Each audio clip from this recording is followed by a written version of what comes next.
Hello and welcome back to the Video Podcast, episode 6.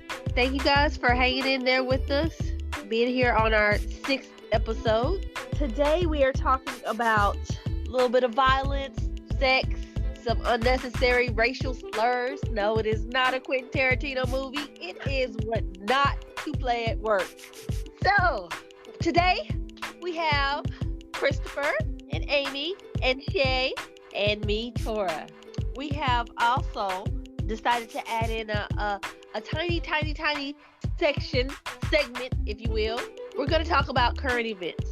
And I think we got here because some kind of way we always end up talking about current events, regardless of what the topic is. So we're just going to discuss a few current events, touch on them, and then go into our episode. First current event, COVID shots. Here in the DFW area in Texas, we are having a lot of old folks go crazy, man. They're trying to figure out where to get these COVID shots and how to register and when to show up and what line to get in, and do you have to be a part of that county? So we're having some issues with COVID shots around here. Ames, what does it look like your way? Well, if we got the new release of them, because our first round that we got were contaminated by medical personnel, it is currently for our county 65 and over. That's for my county. I don't really know about the rest of the state. Okay, so they're having problems there too. So it looks like this COVID shot thing is not as well thought out as it should be. If you guys, this whole shot thing is stupid anyway.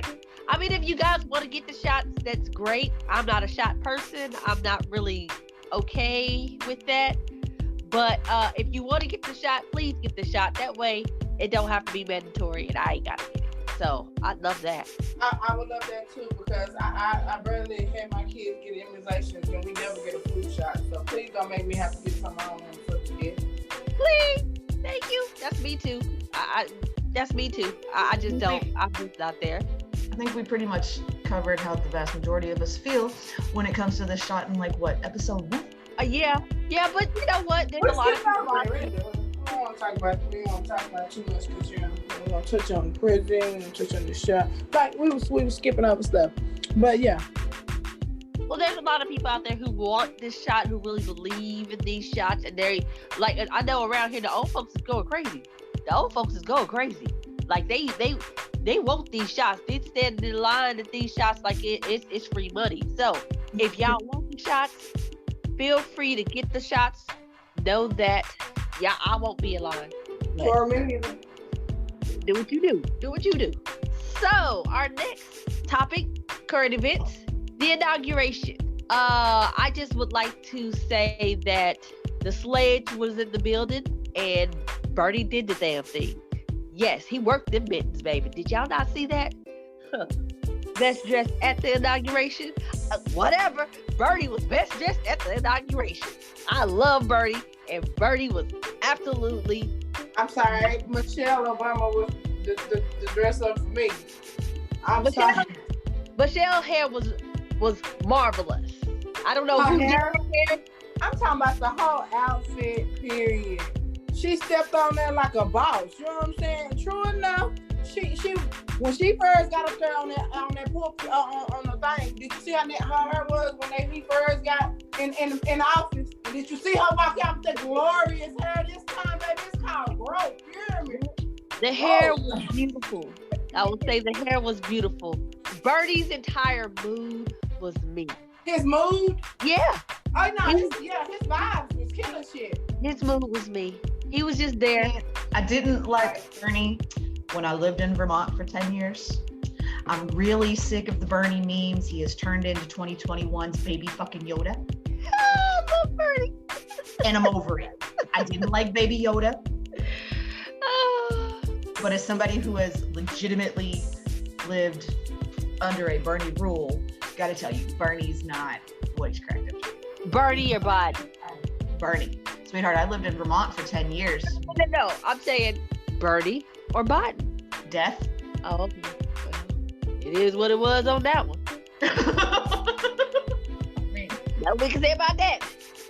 Rolling into our next topic. mental health forgiveness. Now, here's the thing.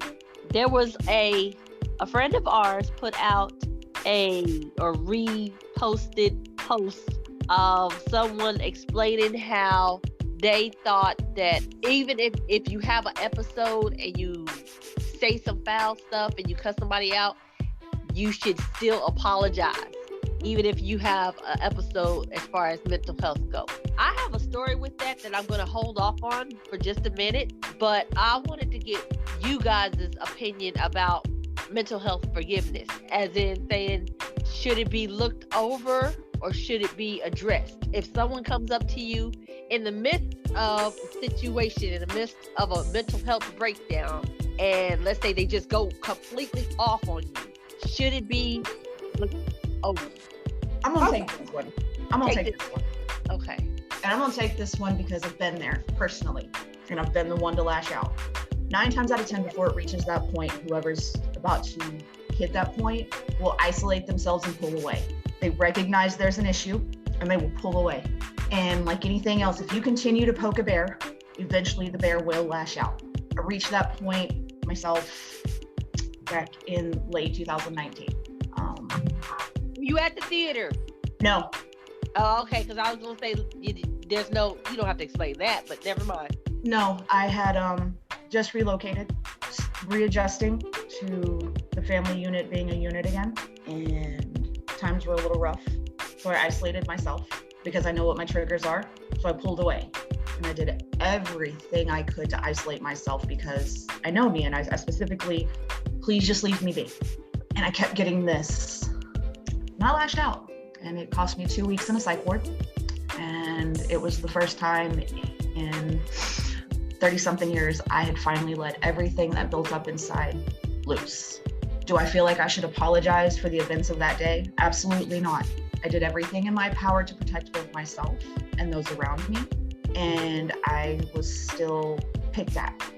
And it doesn't seem as though those around me were picking at me to them, but it's like when I'm telling you to please leave me alone, just give me my space and let me be, and you keep coming. I'm not sorry for what happens. I gave you fair warning. I asked you to stop. You continue.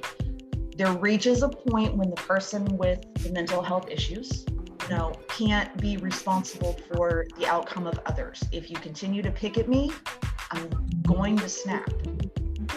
And I knew a break was coming. I knew it was. I knew a mental break. And I still, to this day, will not apologize for the events that took place.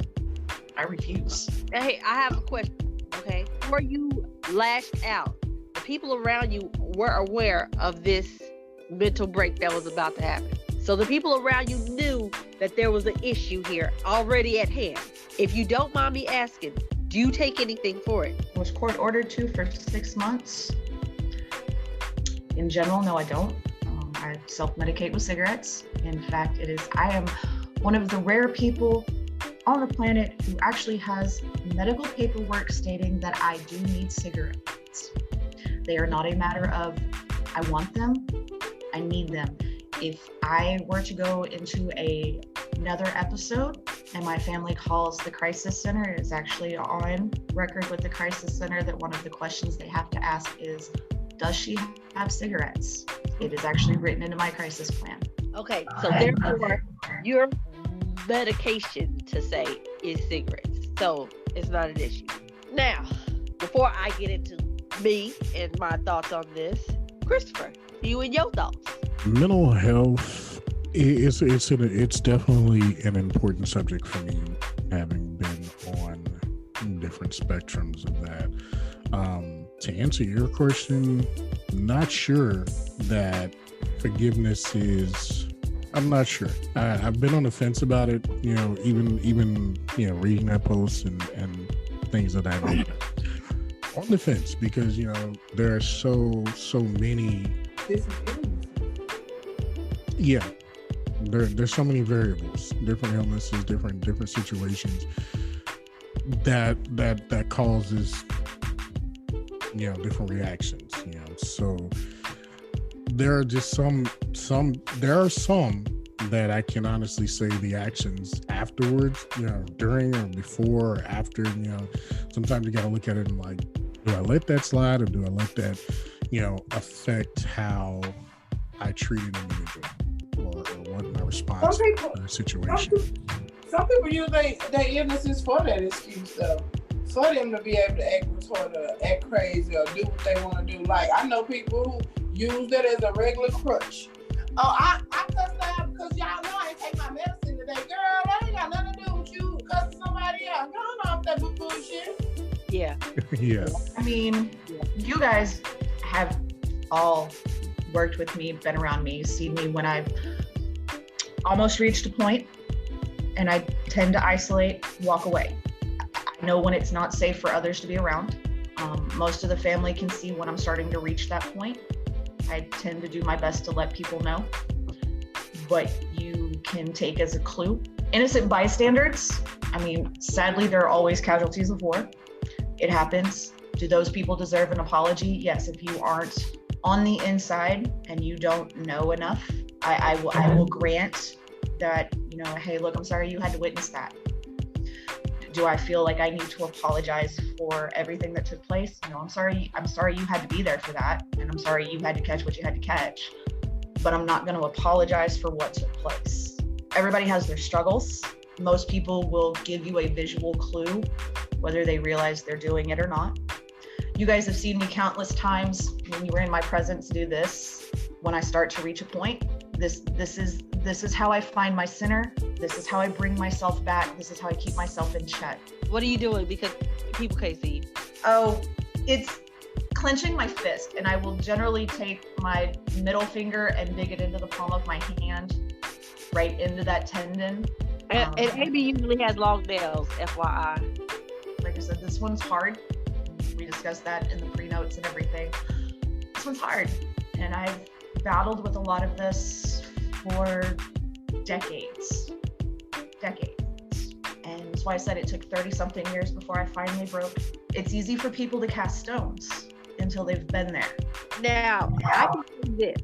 I have, in a previous life, studied some mental health, a lot of different mental health situations. And at one point in time, I was going to be a social worker, which is why I studied mental health as much as I did. So when an issue actually approached me head on, I saw how my point of view warped. And this is the issue. A friend of mine at that time, had surgery. And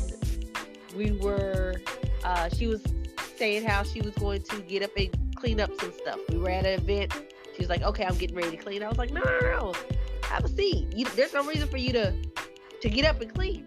Now, her sister was already in the process of cleaning, and she heard me tell her not to get up, not to help. And her sister went ape shit on me for the fact that her sister says, hey, I have a lot of issues going on with myself, and I have my body hurts and everything, and I'm over here working, and no one cares about what's going on. And I was like, wait a minute. First of all, seriously, I don't even know you like that. Like, I'm cool with her. I'm not cool with you. And me and her sister, we got into it. Words was exchanged.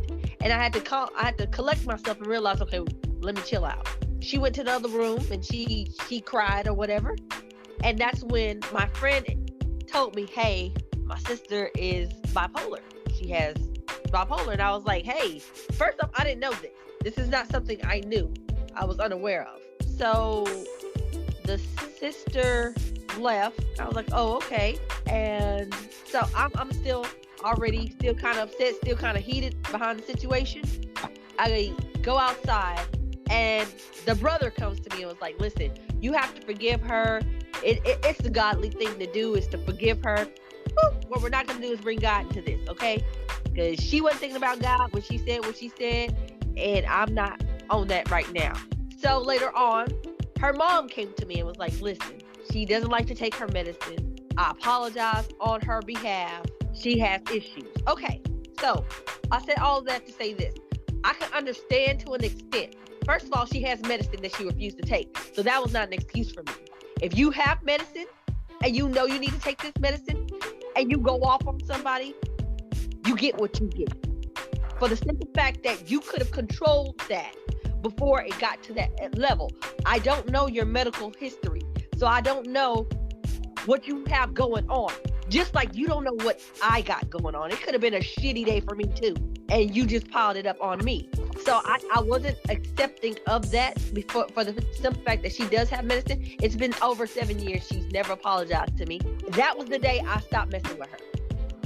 And the third thing about that is the coddling for me.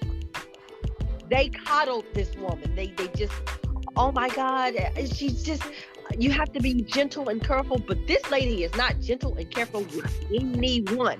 But when her feelings get hurt, we all need to apologize and coddle and love and stroke. And I was not feeling that. So when it came to mental health forgiveness, I didn't know her situation. And had she apologized, I would have been okay. But the fact that she did not apologize and she could have prevented the situation by taking medicine, we not cool like that. But that's my point. That's my viewpoint on the mental health forgiveness. Now, rolling with the mental health forgiveness, the last subject on our current event is Chad Wheeler. Ladies and gentlemen, Chad Wheeler. If you've never heard of his name, because I've never heard of his name before this week, let's introduce you. Chad Wheeler is a young 25, 27-ish, I believe, football player on the Seattle Seahawks who beat his girlfriend up so bad that to me, I didn't know that was the same person. Like, her face was jacked. And beat her up. She said that after he got through beating her, he went to the dinner table, or he went and he sat down and he started eating dinner. She got up to run to the bathroom, and as she was running to the bathroom, he said, "Oh, well, damn, I didn't know you were still alive." Now, Chad Wheeler, to roll this all back in, has said to have bipolar disease, and it is notated. It's in the NFL notes. I'm not sure if his girlfriend knew beforehand, but NFL is aware of it, and right now they're going to do investigations. What are you guys' thoughts on this one? What shit? We need to be taking that back for what he did. I understand, that you suffer from bipolar, and I understand bipolar disease, and I understand that you had a manic episode. I get that. But what was done to me, there's nothing you can tell me that's going to make me feel... I'm not sure if he was off of his meds at the time or if he wasn't. So from more and more of the reports that I'm reading, he struggled to take his meds as prescribed, which is a common issue with those that suffer from any type of mental health issues. He struggled to consistently stay on his medication. He had not been taking his medication when this incident happened. Again, that's everything I was able to read up on the situation. He has been cut by the team, so he is no longer a part of the Seattle team. To me, I don't get,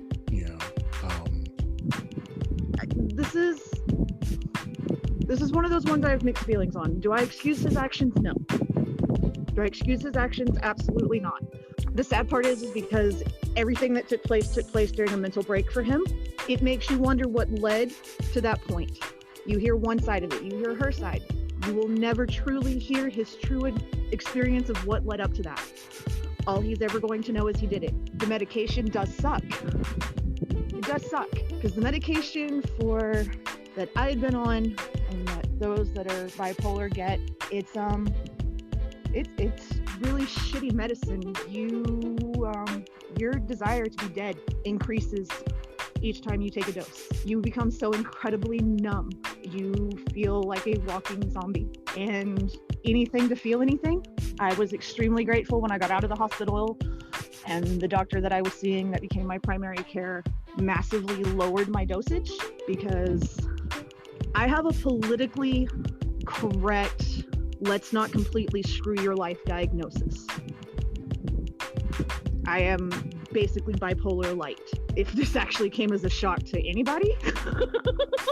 We legit don't know me. I've never once denied that did have some issues. I never really put a name on it because I didn't want to. My joke around it was always, I'm a true Gemini. Moods are going to go back and forth. Because my official diagnosis on paper is major depression with manic episodes, which, like I said, is bipolar light. Again, I don't excuse his actions. I don't excuse the actions of that in any way, shape, or form, as someone who's also been on the other side of it.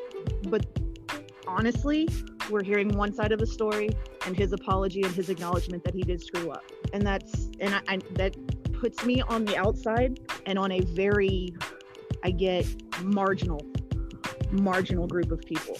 Okay, so not to be an asshole about the situation, but if you know that you're going into a particular job, such as an NFL player, you know that you are going to be representing your team, you know that you are getting a certain amount of pay, you know that this is your livelihood, should you not attempt to find a happy medium or a medium that you can handle as far as the medicine goes? For me, public figures have a little bit higher of a standard to stand to here, for the simple fact that you are a public figure, and now that your life is out there for us to see, wouldn't you kind of hold it down a little better, maintain it a little better? No, I don't see why not, because Taraji P. Henson does a very good job of maintaining and holding down her mental health situation. She does a great job at it. okay. Now, remove the public figure celebrity aspect of it. Takes people you know personally into account in your life. How many people do you know handle their mental health issues better than others? It's not necessarily I'm saying handle it better than others. I'm saying handle it for yourself, so that, because everybody don't know. Like, I can only speak in my situation. I had no idea this woman had her issue, and if I had, I would not have argued with it. I would not have known it, and it's not my business to know. But the fact that I don't know, that should be taken in consideration. Because I don't. It's like no one knows what I'm going through unless I speak on it. I don't know what she was going through until it was told to me, because she's never said anything at all about it. That her siblings are the one who came to me and told me. My thing is that she had whatever it was that triggered her, that I must have said, she had that mental break at that time. If I was not who I was, she would have had an ass beat, is what I'm saying.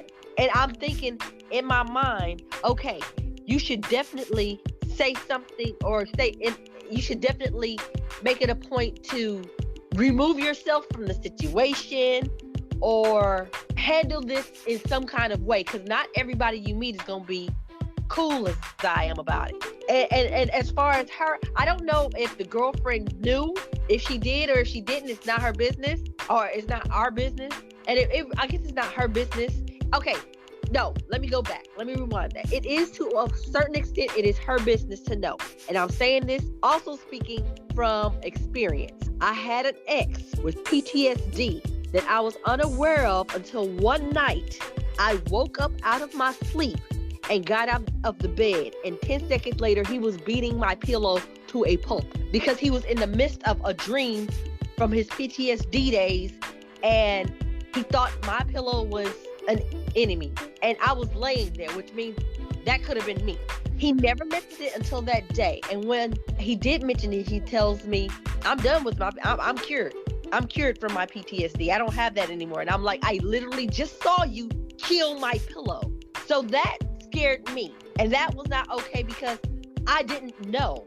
It's not something like, oh, well, now that you have it, I don't want to deal with you. It was just something that, hey, let me be aware so I can learn about it, so I can know how to handle certain situations. Back to the football player.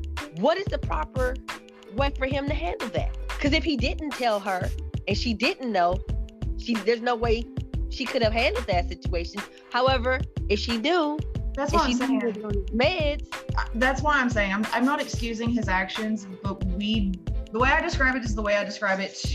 The way I look at it is the way I describe it to Brittany. Okay. There are two sides to every story. There is her story, or there's three sides. There's her story, there's his story, and there's the truth. Okay. And I know you're having a hard time swallowing that one, Tora. But again, she can tell people all day she didn't know. She can tell people all day she didn't know, but she could have known. And I'm saying, let's say that she did know. She did know. She knew all the risks involved, and you know, she saw the clues that were coming, that this was about to happen, and she continued to poke at the bear. Again, I in no way excuse his actions, and I want to make that extremely clear. I don't excuse his actions. I don't excuse the actions of any of it. But it's one of those, mental health is a stigma, and it is, you are better off walking around telling people you have AIDS in this country than you are telling them that you suffer from mental health issues. I mean, neither one should have to be something that you discuss, but it should be a heads up to those close to you. For example, in your situation, people close to you already know what not to do. In my situation, I ain't know shit about it. He didn't say anything. He says, I'm cured. You literally just killed my pillow and you're cured. I'm trying to understand this. So in my situation, I didn't know anything. I think that's what it is with me. It's the people that's close to you that you love. Give them a heads up. If you feel like you're being triggered, when you get triggered, you leave. You take yourself out of the situation. That lady kept herself in the midst of the situation, and whatever it was that I said that triggered her, she allowed it to trigger her, because she could have left. She could have moved. She could have done something else, but she chose not to. I'll say this: mental health issues, any mental health issues, it's a very, very slippery slope, because you never know where someone is in their life, where they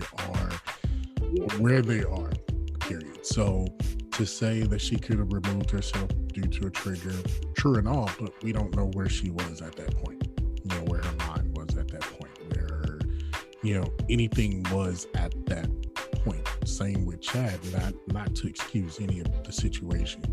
We don't know. And I agree with Amy, there's always three sides to a story, you know. But the thing about it is, you know, as him, the only reason why this is only two reasons why this is a story. Number one is because of the absolute destruction that he caused that girl's face. Yes, that he caused. And number two, yeah, that one, yeah. Number two, because of the fact that he was a football player in the National Football League. Here's the thing: these types of things happens every day. Okay, number three, I'd like to add on the fact that he's white and she's black, because that's an issue.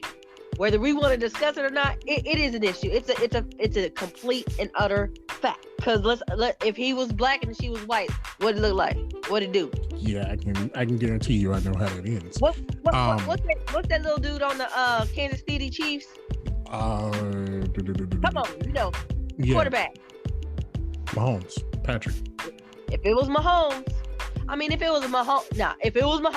it'd be a different situation. Right. The scrutiny. Now that's something that is a topic that we can talk about. The scrutiny that he's not getting, or it's not plastered everywhere.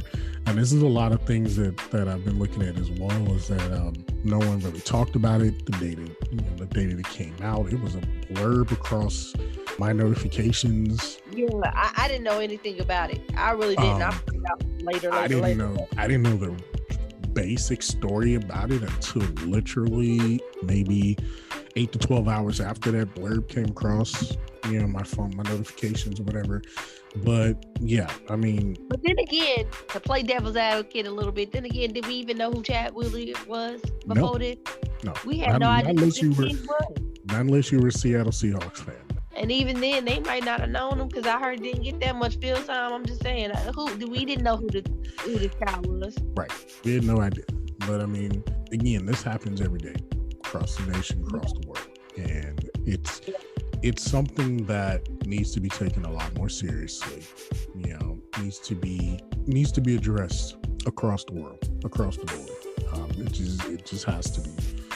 There has to come a time where the stigma of mental health issues go away, and we look at it the same way we look at everyday health. Yeah, and I agree with that, because it's a serious serious stigma on mental health, and I'm not gonna say especially in the Black community, but definitely in the Black community, because a lot of Black people feel like we can pray everything away. It's gonna be all right. You know, don't tell nobody family business. Don't let that out the house. What goes on in the house, stay in the house. You know, that type of thing. Instead of taking this one head on and handling it, a lot of Black folks will rather sweep it under the rug and say, hey, like you said, or like Shay said earlier, that's just how they is, and all that, you know. So yeah, it's very bad in the African American community, and it's a very huge cause of a lot of discord, a lot of deaths. And honestly, the more we talk about it, the more I realize I've dated a couple of guys with mental health issues, and it's a thing that I think that if you're dating someone and y'all start to get somewhat serious, you should definitely discuss it. It's like, I don't want to put my business out there, because that's what I was told. I don't need to discuss this with you. I'm like, if we talking about your mental health, because baby, I'll fuck your mind up. No, I'm just joking. But seriously, you should definitely talk about if you're in a relationship. I think that's your call on how far inside of the relationship you're going. Like, if you're there and y'all are talking and you like, this ain't gonna last no more than 3 months, keep it to yourself. There's no sense of having a conversation. But if you're seeing yourself with this person long run, it should definitely be discussed, at least brought up. That way, everybody can make an informed decision. Because again, the two that I dealt with, the one of them came out direct. Yo, this is what I got going on. And I totally respect him for that, because he gave me the opportunity to say if I wanted to deal with this or not. And I was like, okay, hey, you told me this. I'm feeling good. I'm feeling closer to you. But the other one who denied everything and tried to kill me, but killed the pillow instead, that's dangerous. And that's dangerous for me looking on the outside. Now to him, like he said, it's his business. He tells who he want to tell. He discusses who he want to discuss. So again, I think we've all said this at least one time. Mental health, it's a touchy subject. It's a touchy subject, and I feel like we should probably have a whole show on this, and maybe have some real facts and some real numbers, and we can give to the people to do their own research and find out some other stuff. But in the meantime, in between times, right now, we are talk about the songs to not play at work. Now, about an episode ago, we talked about what to not talk about at work: politics, sex, religion, prayer clause, personal situations. We talked about that. We got that out. And so Christopher came up with songs to not play at work. Now, if you have your own headset, you do what you do. Play whatever you want to play. If you have your own headset, do that. But these are songs to not play over the PA system, unless you have a really lit job like that. Then do what you do. But all right, anybody who some of these songs on this list, you're not playing over the PA system. Period. Point blank.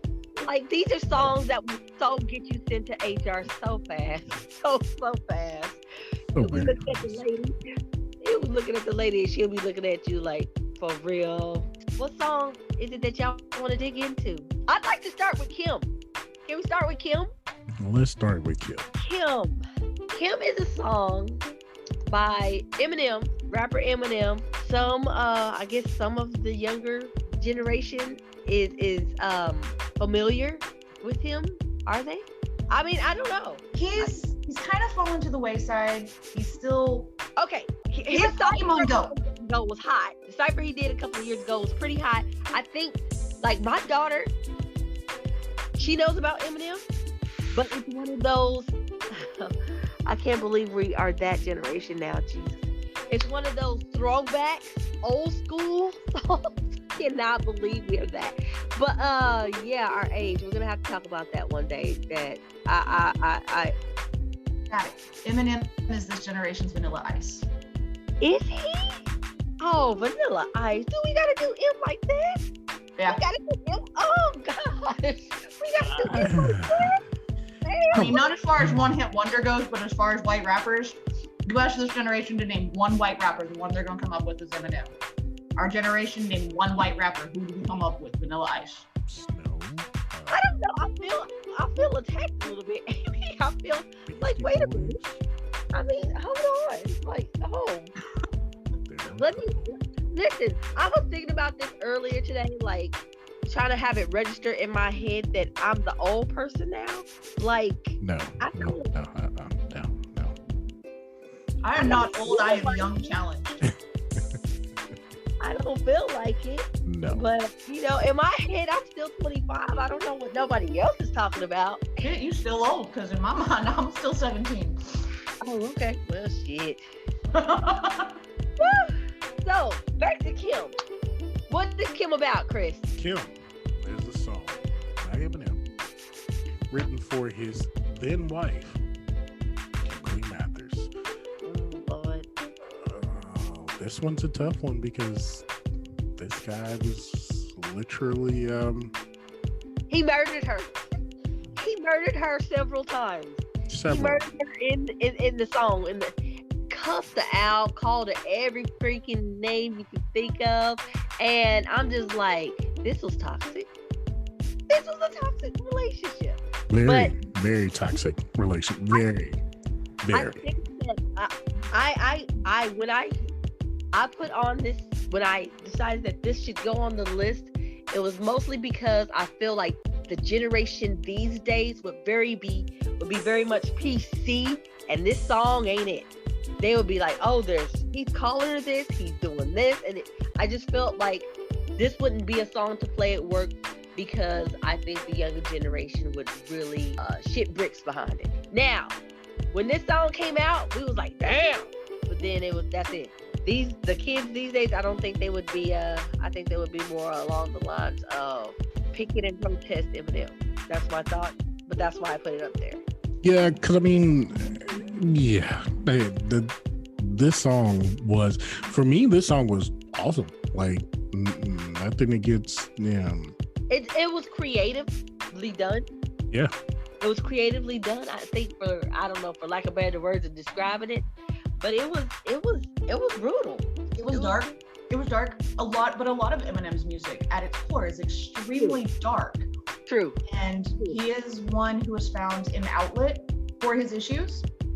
He's got a lot of built up, pent up rage towards everything. Anybody who ever saw 8 Mile. And kind of in his defense, he did kill himself at the end of the book. He implied that he wanted to kill himself at the end of the song. So it's like everybody dies.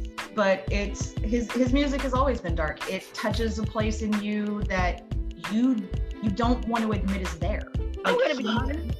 I have never been a fan of Eminem.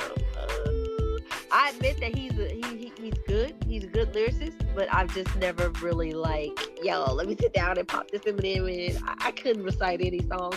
I know the chorus of Slim Shady. That's as good as I can get for you guys. That's all I got. I give you the chorus, but I mean, I think a lot of it speaks to kind of your way of thinking. You know what I'm saying? Like there's music that touches you in a way that you can relate to the artist. And I think that's where I was at, because I was like, I ain't relating to this. I don't know what the fuck he's talking. I ain't got no female issues like this at all. Period. But yeah, I get it. I mean, it's another one of those. We talk about things that we shouldn't play at work, and I mean, I'm the type. I don't really care. I'm gonna blast it over. You give me access to the loudspeaker, and I got something I'm jamming to. You gonna jam to it with me? Oh Lord. This is why Amy had her own vehicle. Back at the theater when I was working, inside the theater and not just running errands for the theater. I got in trouble all the time for my music, and I said, well, that's really funny. I said, because you don't say anything about anybody else's music. I got to sit here and listen to Wham Bam Think Bam, light up another joint, this, that, and the other. But get my money, chop my money. Right. But when it came to my music of Poor and Closer and things like that, suddenly my music was offensive, and I'm like, what? Why is mine offensive but this is acceptable? respectable, which is why my give a damn was like, you know what? Fuck you. I've gotten hell for the shit I let Brittany listen to, because it's like, you let her listen to that. Music is art. You wouldn't walk into a museum and, you know, have a group of first graders and then walk through the Renaissance period where, you know, everybody's boobs is out and go, no. You wouldn't censor art because it's art. Why would you censor music? It's another form of art. The scene is being painted by words and music. The radio is nothing more than a glorified art gallery. Agreed. What songs do y'all have? Any song y'all want to talk about in particular? Because we all listen to very different genres. We listen to the same things, but we listen to different things at the same time. So I think that any type of relaxing music, unless you are in my field, is a no-no at the job, because people like me will sit down and I'm out. I will sleep on that ass. I have no problem. I know y'all seen me. I've done it many a times. I know Kristen came in office and called me sleeping. Straight head back. Hey, it is what it was. Somebody had relaxing music. All it took to wake her up was, Tora, are you hungry? Did you have Friday? Did you have Friday? You got food? Hey. Quesadilla? Yeah, that's pretty much what it takes. So see, okay, so the thing about relaxing music is, okay, I am a huge fan of jazz. Like, I love jazz.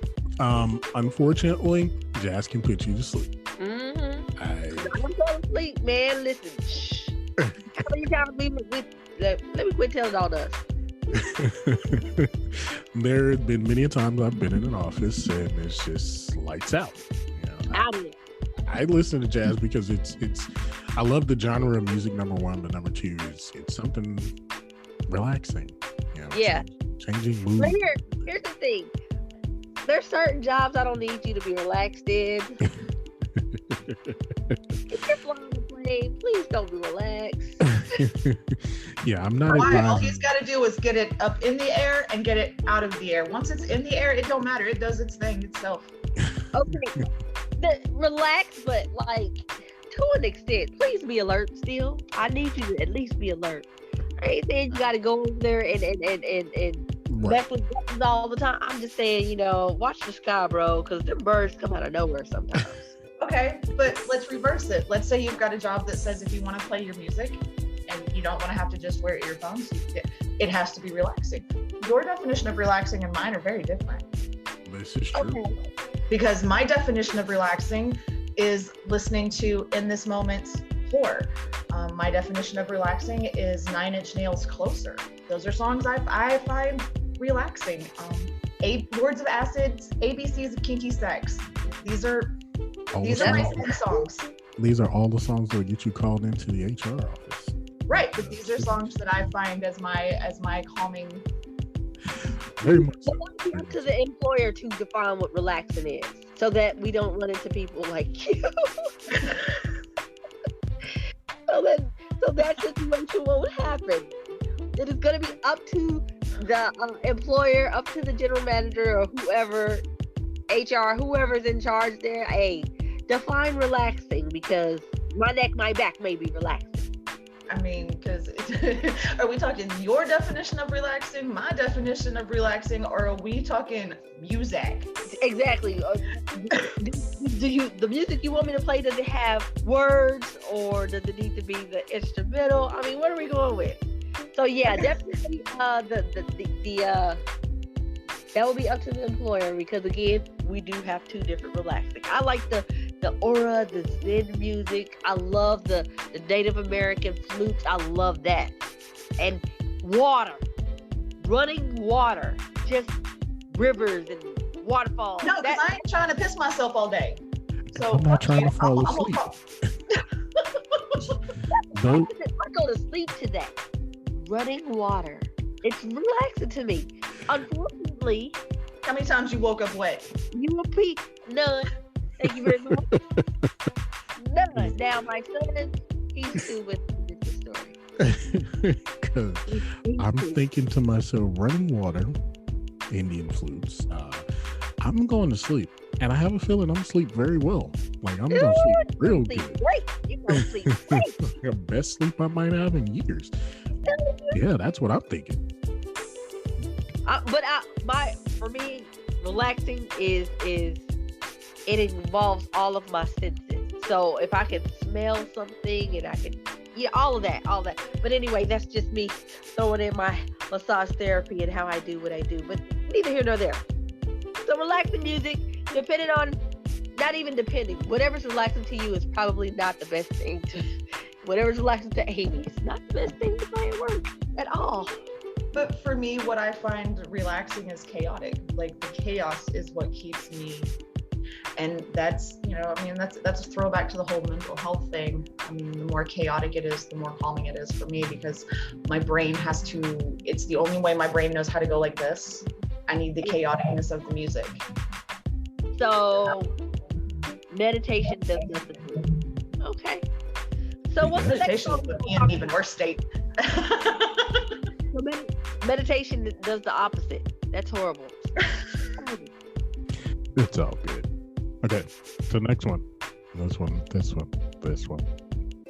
Please, ladies and gentlemen. My neck, my back. Please don't play this in the office. Please. This song actually reminds me of a couple of episodes. What was it? Episode 4, I guess. About when we were talking about the stuff to not talk about at work. Yeah. This puts me in the mind of like sea creatures and oceans and shit, and I just don't want to know. I don't. Please. Please. Guarantee you, this is the song that popped on when Homegirl decided she needed to twerk in a restaurant. You know what? This song is a song that I don't even know when the appropriate time would be to play it because it's not like a sexy romantic type song. It's like it's the female equivalent of Anaconda. Me personally, sit-ups. No, please don't do that. But again, I didn't understand my back, my neck. Every time I hear those words, I think Friday. I don't think Kaya. I think Friday. What would make you want to make this song? And we danced to this song. I don't understand how we danced to this song. Like we were there for this song. I don't either. I don't know. Okay, look, at this point, when we think my neck, my back, we're thinking, oh God, just let me die now. Right. I need somebody to pop it. Right. I need somebody to come around and just come on, step right there. You step on the back right there. Oh, there we go. But the whole, because I think we all know the chorus. Yeah. The thought of someone coming into work and singing how she wants X, Y, and Z licked. Girl, who's licking your crack? Wait a minute. He's licking it? Who is this? Does he have a brother? Is he single? I'm just asking. I got questions. But it's like, oh, okay. You know what? I don't want to hear her sing about none of that. Licking the crack of her ass. Period. I mean, I don't know too many guys who was really like fans of that song like that. I don't know. I mean, I guess it's a girl power, go you, but do you? Like I said, it was kind of the female equivalent of my Anaconda. Yeah, I guess so. I guess that's what it thanks for the update, sis. Glad that's how you like it, but that was not my business. So do you? In the same aspect of my neck, my back, and Anaconda. Itty bitty teeny weeny short man. Oh, I forgot about that song. I was like, girl, you ain't broke up with him yet. How is you dealing with this? Sis, how is you dealing with this? That's the song you play when you have certain managers walking through the building. Oh, yeah. Is that the song you play around? That's not the song you play around the managers. No. Oh no, you play it. There was a certain manager at the theater that you play it. No, it wasn't that you played it just because he needed to he needed to be brought down a couple of inches more. He's the one that I looked at one day and told him I got Barbie dolls older than you. Yeah, Tora, we'll discuss that one later for you. Give you a better picture. Yeah. Kermit's protege, He had a protege. his replacement. Remember, Okay. thought his shit didn't stink. Oh, Every he was- time I saw him, the song that came to mind, and I wish I could have gotten my phone to go loud enough, was Itty Bitty Teeny Weeny Short.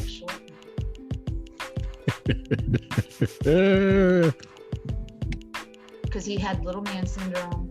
Okay, move right along. Hell. Woo. Alright, so my next one. What's the next one? Oh, my next one. All my exes live in Texas. It's funny you mentioned that because I have heard that in the workplace before. Playing on the PA like it was just nothing wrong with this, like all over the place, and I'm just like, no, not at all. No, this one is for those of us that grew up in this time frame. I'm just gonna say these words: Cash Money Records taking over for the 99 and the 2000. That was the party starter. That's how you know it's about to get popping. That was the party starter. That's the song that they play when you in the club and it really ain't popping off, and you like, girl, let's leave. And y'all about to leave, and you hit that parking lot, and then you hear Cash Money taking over. Let's go back in. Go back in. It wasn't the last call yet. Let's go back in, girl. That's my song. Hold on. But yeah, at work, Not so much. Not so much.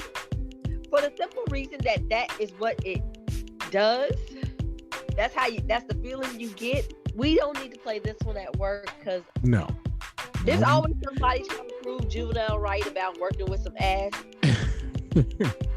Yeah, you gotta There's- prove it. Yeah, girl, you know we got shit to do. Come on, let's go.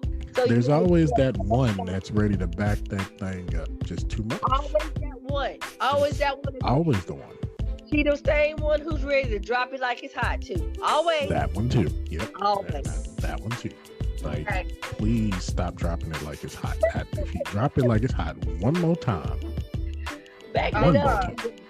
I'll tell you right now, the song that, if we're gonna kind of stick in this general genre, my favorite CD to play was Too Short.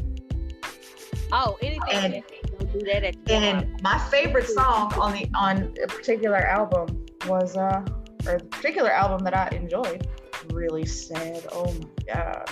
Freaky Tales. yeah, if you Oh, play that at work, we just escorting you out the building. yeah. Just go and turn in your bag. Go ahead, turn in your ID. Don't even clock Can't out. tell We don't you. clock you out. Don't even clock out. We'll do I it. can't tell you how many times I would drive through a neighborhood. Y'all remember my lovely bitch? Y'all remember my lovely bitch, right? My lovely Yes. black Camaro. Yes.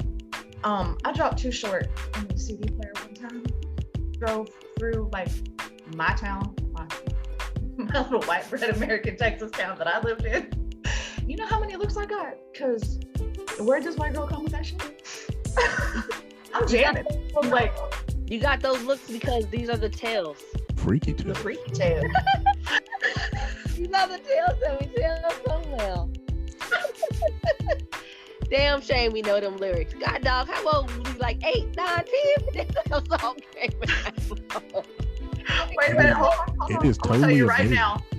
I'm gonna tell you right now. The sad part is that song came out in 1987. Oh man, I know I wasn't even. Yeah, I wasn't. Yeah, I wasn't even. I wasn't even 10 yet, and I knew the lyrics to that song. So yeah, I don't even Didn't know know what none of that shit meant that he was talking about. none of it. But goddamn, we know the damn tails. the freaky tales. These were the And tales then- that I tell so well. Then 8 years later, we got Cocktails. Oh yeah, cocktails. I remember that one. Yes, sir. I mean, you know, it was.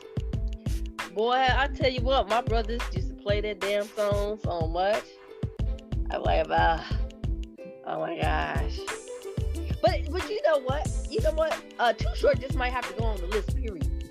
He might just have. You just don't play too. If it's Too Short, just don't do it. Okay. Just, nothing. Guess what? What's his favorite word? Yeah. So we just don't even do it. Just don't even.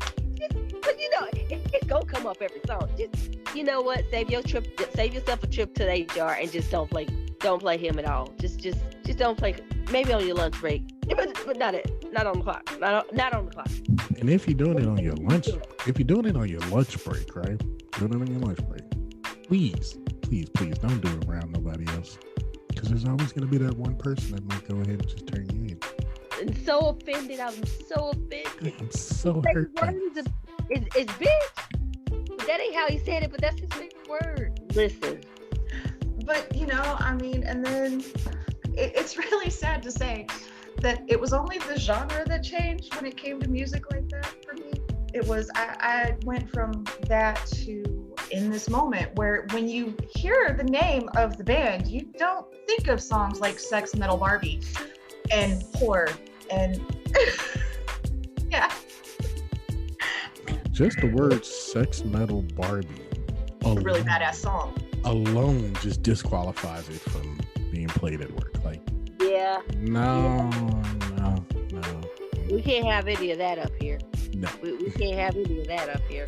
No, we're not going to be able to do that today, y'all. So sorry, Do apologize. Please refrain from playing that music. But in the same, you know, there's certain songs by Rob Zombie that should not be played at work. I mean, you know what? I can't say that. I was gonna say, I guess everybody has a song that you shouldn't play at work, but no, because some people be eating up Taylor Swift like that's the best thing ever. So I'm just saying, not saying Taylor Swift sucks. I'm just saying that Taylor Swift sucks. You know, some of her songs be lit. Bad Blood. Y'all know about Bad Blood? The only reason why Bad Blood was lit was because the time frame in which Bad Blood came out, we all four were working together, and we all had bad blood. Everybody in there, we just had bad blood. I just like the video. Not gonna lie, the video was hot. But anyway, neither here nor there. So, what's the next song on the list, Chris? What's the next song on the list? All right, so this one's for Amy. Please don't get caught playing Doing It and Doing It and Doing It Well. Now, ladies love Cool James. Please don't do that. Please. Because when he do it well. Look, according to the ladies that love him. Look, but Mama said knock you out. And the only way he's gonna knock me out is by doing it and doing it and doing it well. Oh Lord. And this, ladies and gentlemen, will get you a visit to the HR office. But see, it's all in how you want to take it. Because maybe I just want you to do your job really, really well. You're doing it well. Now, see. Hey, you know what? It could get you a visit to the HR office, but it could also possibly get you a couple of dates out of it. I mean, hey, that's how you like to get down? This is true. This is true. Depends on, hey, this also is too true, because depending on what song you play, which is next on my list of songs not to play at work, anytime, any place, Janet Jackson. Yeah. If you just want to get in don't trouble, play that at the theater, because people be taking that shit seriously. They will take that to a literal sense. You know how many times I done walked in and oh fuck, really, y'all? Really? yeah. Y'all couldn't wait. Damn, next time code word on the radio or something. God damn. And it wasn't me. I'm not talking about myself. I'm just saying. Anytime, any place, sometimes there are certain people who took that song too hard and literally. So, yeah. It's a good song. I love that song. It's a good song. It's just not a good song at work. Because I don't want to walk in on it. I don't want to walk in on you doing it. I don't want to walk in on it anytime, any place. I don't want to walk in on this shit. Please. I'm just trying to get money. I'm not here for the show. I'm here so for it's whoever might be playing it at work. Maybe that's a side hustle. I mean, y'all remember where we used to work? There have been some people who all of a sudden didn't have to do too much work anymore. She was anytime, any place. But we ain't gonna even discuss that right now. Anyway, what were we talking about? What's up? we were at any time, any place, and we went back to a place we don't want to go back to. Anytime. None of that. Oh my gosh. Any place but there. Any place but that. Any place. Any place but that. So, next song on the list of songs not to play at work, ladies and gentlemen, Darling Nikki by Prince. Yay! Listen, like I said, okay, I love Prince. I am a Prince fan, but apparently I'm not a mega Prince fan because I have not heard of this song until a few days ago, and I still haven't heard it. I just read the first couple of lyrics and was like, oh, don't play this one at work, especially if you work in a hotel. What the hell? Okay, listen. The first line is, okay, no. The first, what is that, chorus? Not chorus. Stanza. There you go, stanza, the first stanza. I knew a girl named Nikki. I guess you could say she was a sex fiend. I met her in the hotel lobby, masturbating with a magazine. She said, how'd you like to waste some time?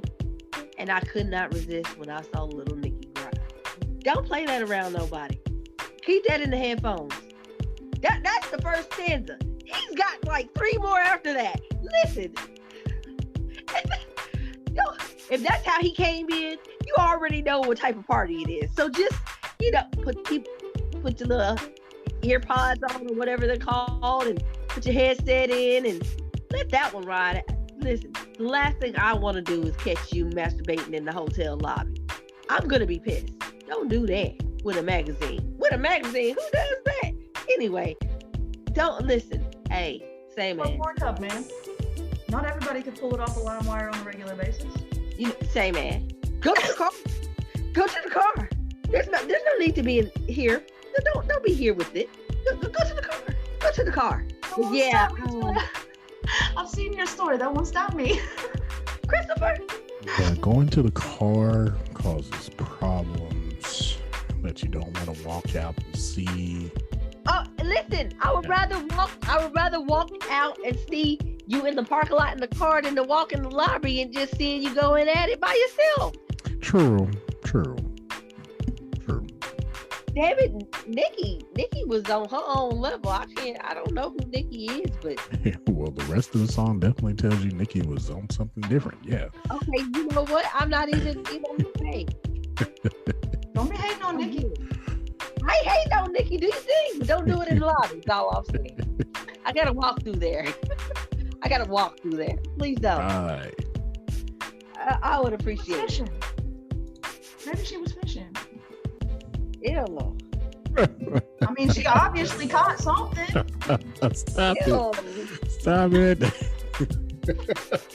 Ew.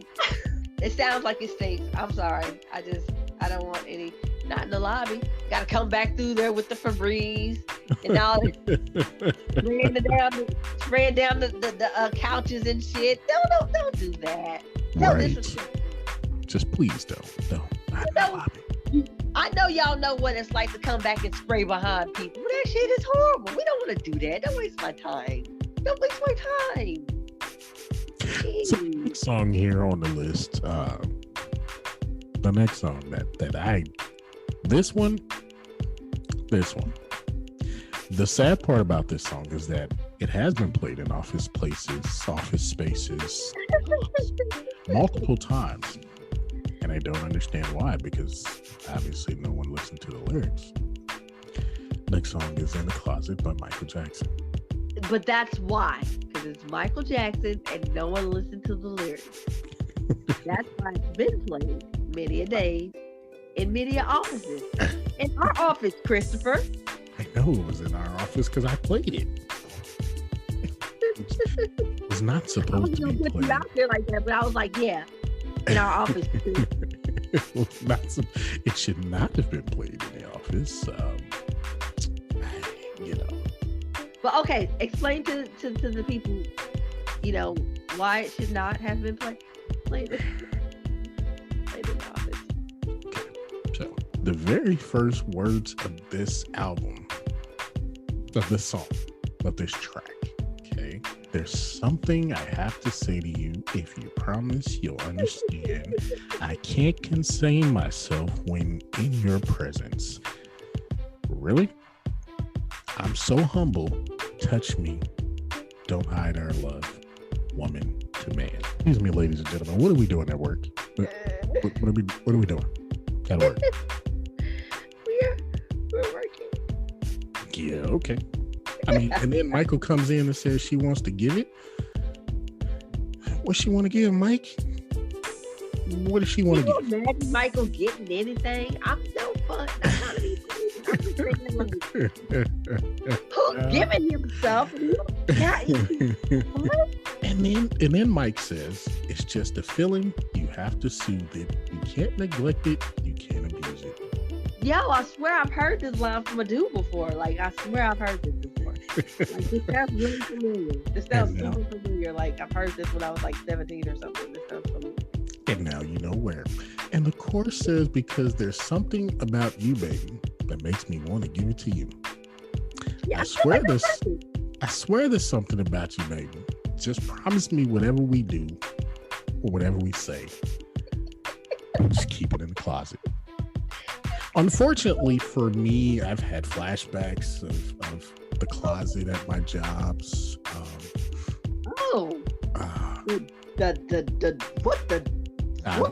I've opened closet doors at the theater and had to close them back. Had to close them back very, very fast. The smell that must have escaped. Close the door. You letting all the stank out. Oh gosh, that's disgusting. So yeah, close the door. Close the door, man. The bitches close the door. I'm impressed. They closed the door. Wow. Yeah. Yes. So, even though it's been award, though, I like it. It's been played in the office several times, but no. As long as most people glaze over it because it's Michael Jackson. It's like, hey, it's the king of pop. Most people glaze over it, but that man was talking about something. He was talking getting felt on. The girl talking about how she want humble me. I'm so humble. Girl, what the hell is y'all on? I want to hear what she's having. What y'all got going on? Just, yeah. Something about you. Touch me, don't hide our love. Makes me want to give it to you. Y'all at? For you to say this now. Are y'all at the theater? Are y'all out in public? Don't do this. So y'all keep this in the closet. Don't do this in the movie theaters now. We too old for that. So once you backing it up, now she want to give it to you. I mean, right? Apparently you were doing it well. It's true. Now you got a whole story. You got a whole freaky tales to tell. It's yeah. So well. Oh well. So. All right, what you got, Tora? What's your next one on this? I think my next one, it's gonna be a little outside of the box. It is called "The Needle and the Damage Done" by Neil Young. Now I know that none of us are old enough to have been in the Neil Young era of time, but can you guess what this song is about? Amy, give you one guess. It's drugs, and it's the drug of choice is never really named. I mean, honestly, given the time frame, it was more than likely cocaine, but it's the reference to cocaine, heroin, meth. I think at the end he says something about him being a junkie. But every junkie's like a setting sun. So he kind of admits to it. So I don't think that you want to implicate yourself through song. But I think the song is pretty much about him or someone, not necessarily him, someone, doing drugs and the damage done. So yeah, I put that down because I was like, wow, these lyrics though, There's a few songs though that are like that. There's a lot of hidden meaning behind it. That if you actually knew the true meaning behind what it was, like there's a couple of Beatles songs, in all honesty, that if you, I did come across some Beatles songs, but I was like, I think everybody pretty much knows. well, no, because what's really funny is that a lot of people think that Lucy in the Sky with Diamonds is a reference to drugs, and it's actually not. There is Strawberry Fields is a little bit of a drug reference, but Lucy in the Sky with Diamonds is not. And that is the one song you think would be. What is Lucy in the Sky about? It is actually based on, I don't remember which one of our lovely Beatles it was, but a friend of their child, Yeah, a died. friend at school who had cancer and was battling it. And he had basically drawn a picture of her. So it's a reference to, The picture. yeah. I think I heard that story before. Strawberry That's Fields what I was Forever thinking. is the is our drug reference song. Who? Strawberry Fields Forever. Who is this? Beatles too? Because if you're going back in time to those, that's where you're at with them. One day we should have a show about the secret meanings behind these songs. Not just necessarily Beatles, but different songs. Because sometimes these songs are really not like the In the Closet one. I mean, I guess that really was the secret. She came out and said touch on me, so. I mean, but anyway. Neither here nor there. What is our next song? Do we have another song? What you got, Amy? Give us one. Listed mine. Oh, I know you got at least one more in there. I was actually thinking of a song. I'm gonna say you might, and even though Texas, this is gonna be hard, especially for the our generation. But you may want to refrain from playing UGK at work. Oh my, yes. Oh yeah. Popping it from the back and seeing that hairy asshole is probably not something that your boss want to walk in hearing. It'll send you to HR. I promise you that lyric by itself, you're going to HR. You got a whole write up waiting for you before you even get to the HR office. Just, you don't know whose hairy asshole you looking at. We gonna need you to sign this paper.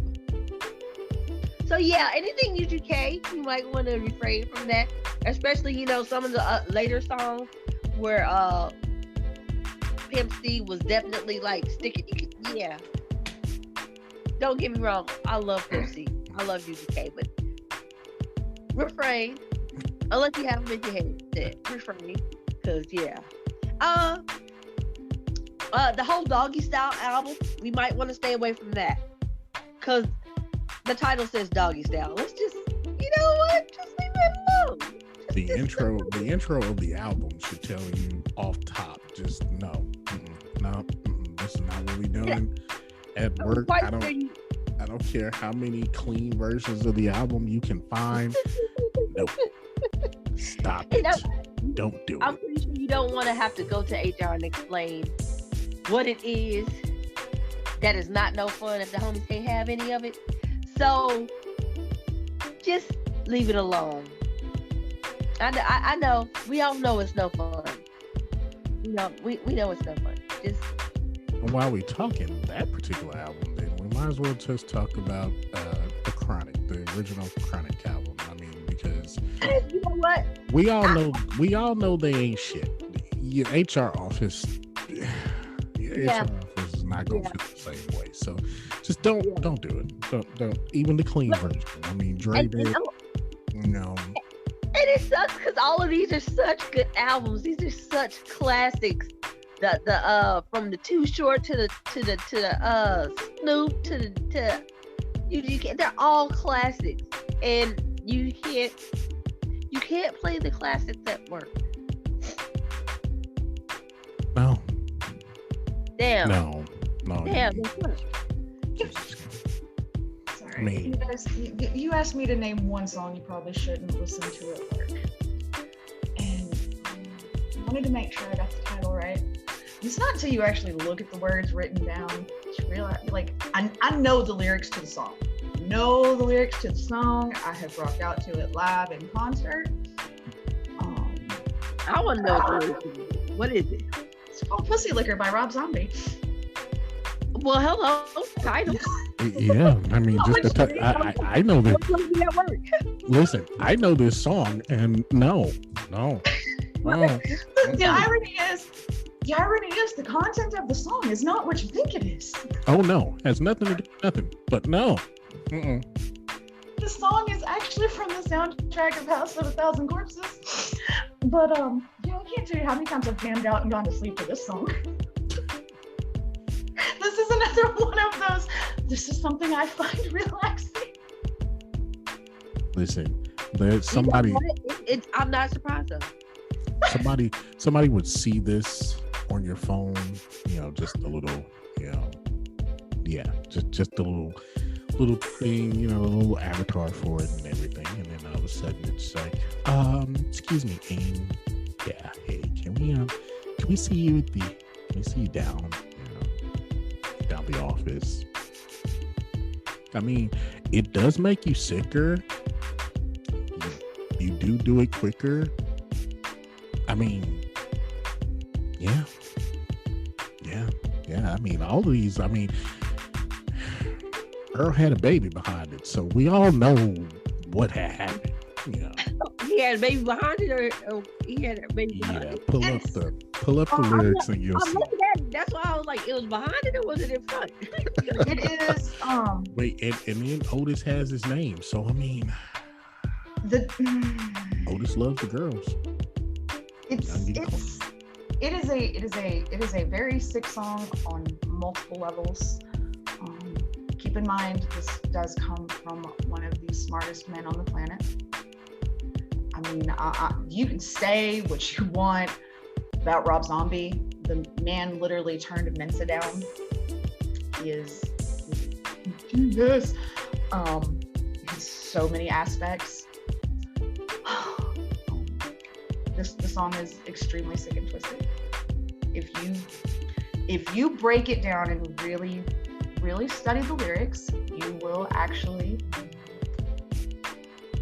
dig a little deeper. Channel your inner dark side. Bring out your inner demon, and the song will start to make sense. But this is it's right up there with Living Dead Girl.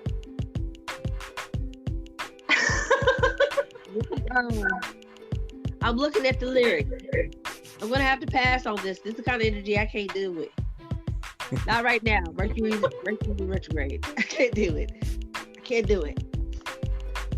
That's why I said, when it comes to what shouldn't, like, in the general scheme of things, the list of songs that we have for our notes for today, these are the more acceptable songs for me to play at work versus what you've been mentioning. Yeah. Absolutely. I mean, if you think about it, I taught my daughter the first 22 seconds of Lords of Acid's The ABCs of Kinky Sex when she was 3. That's how I taught my daughter her ABCs, the first 22 seconds of the song. Because it goes through the alphabet and then it breaks down the letters of the alphabet, but Brittany was allowed to listen to the first 22 seconds. Well, at least you had a limit on it. Hey, look, she was 3. There were just some things I wasn't ready for her to deal with yet. Okay? She was already a little too much like me then.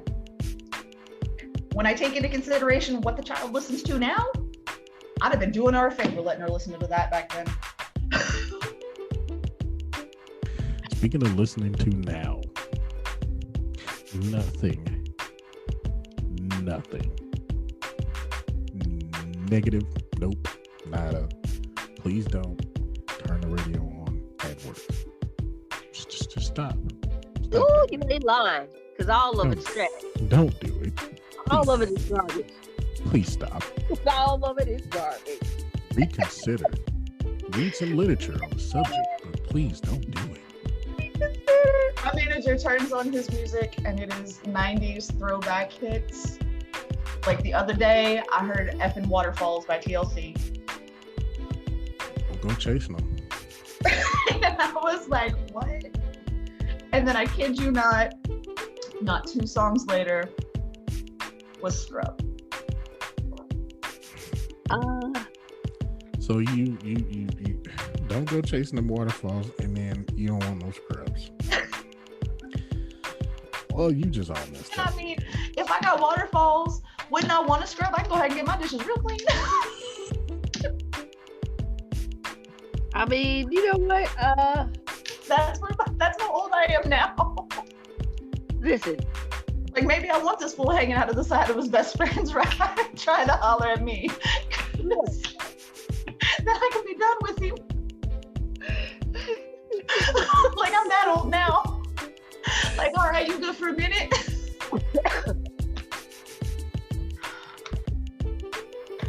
All right. Anybody else got anything to add to this? Like, I think after my music choices, it's best if I don't say anything. I think I'm good on my list. There's so many things to not play at work, but I'm not saying don't play them at all. Go and listen to them because most of this stuff is really, really good.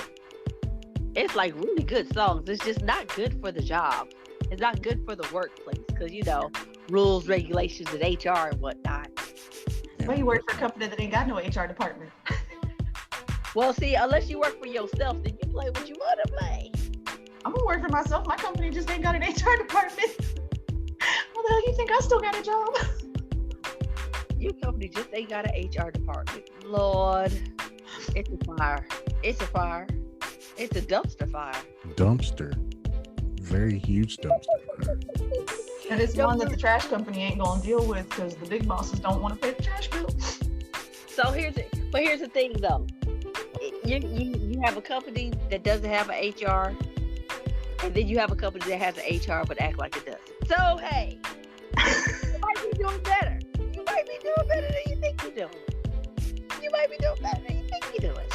I mean, for where we from, no HR department is better than no HR department. Yep. I think you're doing good. Look on the bright side. Cup half full. I didn't have issues with our former HR department. Yeah, because we didn't have an HR department. Look, we did. Ass. We had an HR department, just nobody wanted to deal with me. No, we had an HR department, but they wouldn't allow you to see the HR department. But that's okay, because, you know, everybody got fired, so it is what it was. I didn't get fired. I quit. Those tables turned. That karma came back and stepped on that ass. So I quit, and it took 3 people to replace me. Oh, I'm not talking about you. I'm talking about that one paper that we had to sign and couldn't talk about shit that we talking about right now. It's okay. Hey, obviously. Look, even then we still talked about shit like we talking about now. That's how we came up with the theater. I know you're not trying to get me to sign no motherfucking paper. I'm not signing shit. And even if I sign this, I'm gonna keep talking. What you gonna do? I work for you. You know what kind of money I'm getting. You can't sue me for nothing. I ain't got nothing. What are you gonna sue me for? You gonna get exactly what you paying me. Maybe a little less. But yeah. Exactly. Good times. Very good times. So how do you guys feel about this episode? This was an interesting episode. We got some throwbacks. I'm gonna go back and add to a couple of playlists. Go add to some playlists on my phone on Spotify. Speaking of Spotify, we are on Spotify at the Zennials Podcast. Y'all like how I slipped that one in there? Ooh, you're welcome.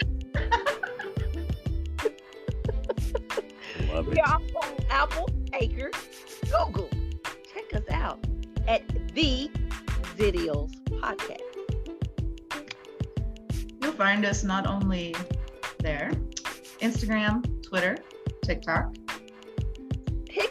We're on TikTok, guys. Don't ask us to do no busted challenges. I ain't busted shit. Don't ask. I'm not doing it. Ain't gonna do it. FYI. You may even get lucky enough to get some pictures to go with the voices you hear. You see some faces. Yeah, you can see some faces, but you ain't seeing no ass. I ain't busted. I'm sorry. I mean, if I show you some butt, it might be some monkey butt. I ain't showing you shit. Well, come on, videos to check us out. Come see what we got. Make you holler for $1. I don't know. See what we got going on over there with TikTok. We're trying to be hip and cool and in because apparently we're the old people now. My daughter had the nerve. You know what? No, you won't. Oh, but I will say this. Listen, I want to say this too. Okay, so because of COVID, my kids don't go to school. They do online, but my daughter does a hybrid program where she's in school a couple of days and she's at home a couple of days. So every day that I have to take her to school and pick her up from school, guess what we listen to? I gotta waste my gas. You gotta listen to my podcast. So we're listening to the Zennials, and we're driving down listening to the latest episode, and she laughs, and I'm like, what happened? What was it that tickled you? And she's like, I know this. I've been knowing Chris for a long time, but he has such a radio voice. It's like, it's you, it's Amy, it's Shay, and then there's Chris. And he has she calls it the slow jam smooth radio voice. It always cracks her up because she knows Chris, and she's like, it's the slow jam smooth. She's like, I've never heard this voice before. This just sounds different for me, but it's the slow down smooth radio voice. So I just want to throw that out there. It's on the. You can hear Chris on the Zennials podcast. You can hear Chris on a few podcasts. Yes, coming soon. Coming very soon. We are going to release the next in the series of podcasts for the BSDO Media Group Network. The next podcast coming out will be called The Alternate Mix. It's going to be a solo project for myself where I discuss my favorite subject, which is the topic of today's podcast, music. All genres of music. I will discuss many different albums and many different artists. Check me out. About 2 weeks. First episode will be up. We'll definitely let you know. With his slow jam smooth radio voice. In the meantime, if you have questions, comments, ideas for shows, please feel free to email us at zennialspodcast7270@gmail.com. You random pick and choose on who responds, do you? I mean, you know what? I think we should respond to everything and everybody. No, I mean as far as us, as to who responds. Oh, I think it might have to be Chris because the filter on Amy and Tora and Shay is not that very good. But you know what? Maybe that's what they like. You know what? You never know. Hey. Check us out and let us know. Maybe they like the defiance of Tora and the feistiness of Amy and the non-compliant. Feisty and non-compliant. Feisty, non-compliant. I think that's the third motto of this show. Behind I don't care. And my all-time favorite. Yeah. My all-time favorite. Fuck it. We are feisty and non-compliant. Pretty much. What was it you said the other day, the text Cookie? To quote, who was it? John? Yes. I don't give a fuck. It was. It is what it was. It is what it was. All right.